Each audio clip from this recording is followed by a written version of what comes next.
ਦੋਸਤੋ ਆਪਾਂ ਲੈ ਲਈਏ ਭਾਈ ਨਾਸਰ ਲਗਾ ਇਹਨੂੰ ਪਾਸ ਕਰਨ ਚਵਾਈ ਲਾ ਯਾਰ ਕੱਟੀ ਥੱਲੇ ਤਾਜ਼ੀ ਸੂਈ ਹੈ। ਸੂਈ ਮੱਝ ਵੀ ਜੂ ਚੋਂ ਲੱਭ ਜੇ ਤੇ ਬੜਾ ਜਿਹੜਾ ਨਾ ਉਹ ਸਮਝ ਲਓ ਕਿ ਚੰਗਾ ਹੁੰਦਾ। ਰਾਤੀ ਇਹ ਚੋਈ ਸੀ ਤੇ ਰਾਤੀ ਤੇ ਦੁੱਧ ਦਾ ਸੀ 6.5 ਕਿਲੋ। ਹੁਣ ਚੋਨੇ ਆ ਜੇ ਤੇ ਫੇਰ ਉਤਨਾ ਹੀ ਦਿੱਤਾ ਉਹ ਤੇ ਫਿਰ ਤੇ ਮੈਲਾ ਸ਼ਾਲਾ ਸੁੱਟ ਕੇ ਆਰਾਮ ਦੇ ਨਾਲ 16-17 ਕਿਲੋ ਵਾਲੇ ਪਾਸੇ ਜਿਹੜਾ ਨਾ ਉਹ ਜਾਏਗੀ। ਜਿਤਨੀ ਵੱਡੀ ਮੱਝ ਇਹਨੂੰ ਮਿੱਠਾ ਛਿੱਠਾ ਦਿੱਤਾ ਨਾ ਖੁਰੀ ਤੇ ਦੁੱਧ ਦੇਗੀ ਟਕਾ ਕੇ। ਪਸਵਾਓ ਜੀ ਇਹਨੂੰ ਜ਼ਰਾ ਆਪੇ ਟਕਾ ਕੇ ਪਸੰਦੀ ਇਹਦੀ ਕਰਨੇ ਆ ਚਵਾਈ ਆਪਾਂ। ਬਾਕੀ ਸੋਹਣੀ ਸੁਨੱਖੀ ਹੈ ਮੂੰਹ ਬਿੱਲੀਆਂ ਅੱਖੀ। ਦੂਜਾ ਸੂਆ ਉਹ ਤੀਜਾ ਸੂਆ ਠੀਕ ਬਰਵਾਲ ਆ ਜਾ ਮੱਝ ਲੱਗਿਆ ਪਾਸ ਕਰਨ ਕਿਉਂ ਮੇਰਾ ਭਾਈ ਜਾਨ ਪਸਮਾ ਕੈਟ ਦੇਖਿਆ ਢਿੱਲਾ ਲੱਗਦਾ ਨਾ ਤੇ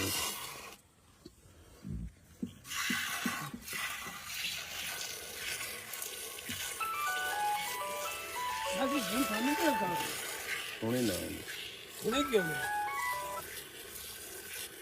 ਉਹਦੀ ਮੱਝ ਹੋ ਰਹੀ ਹੈ ਪਾਸ। ਜੂ ਕਿਨੂੰ ਆਂਦੇ ਨੇ ਯਾਰ ਰਾਵੀ ਦੀ ਜੂ ਹੈ ਜਿਸ ਵਿੱਚ ਜੂ ਦੀ ਮੱਝ ਚੰਗੀ ਹੈ। ਨਹੀਂ ਜੂ ਕਿਨੂੰ ਆਂਦੇ ਨੇ ਜੂ ਤੇ ਚੰਗੀ ਹੈ। ਇਹ ਨਾਸਰ ਤੇ ਮੈਂ ਦੂਈ ਵਾਰ ਤੈਨੂੰ ਦੱਸਾਂ ਇਲਾਕੇ ਨੂੰ ਜੂ ਆਂਦੇ ਨੇ ਕਿਉਂ ਮੌਲਵੀ ਸਾਹਿਬ ਕਾਰਾ ਕੀਤਾ ਤੁਹਾਂ ਅੱਗੇ ਵੀ ਮੌਲਵੀ ਸਾਹਿਬ ਤੇ ਕੈਮਰੇ ਵੀ ਤਰਾਣ ਦੇ ਇਹ ਮੌਲਵੀ ਅਸਲ ਰਾਵੀ ਦੀ ਜੂ ਹੈ।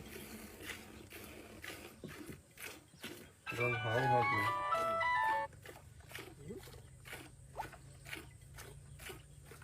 पूरे कर सा। अच्छा चलो जी किलो है बना है ज्यादा है 1.5 किलो।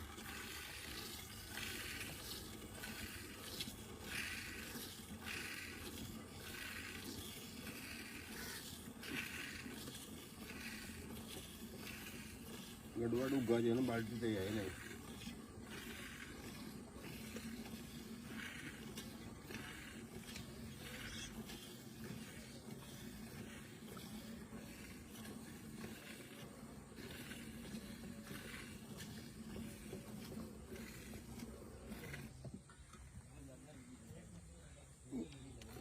किधर ला जाओ शब्द ला दे मुड़ा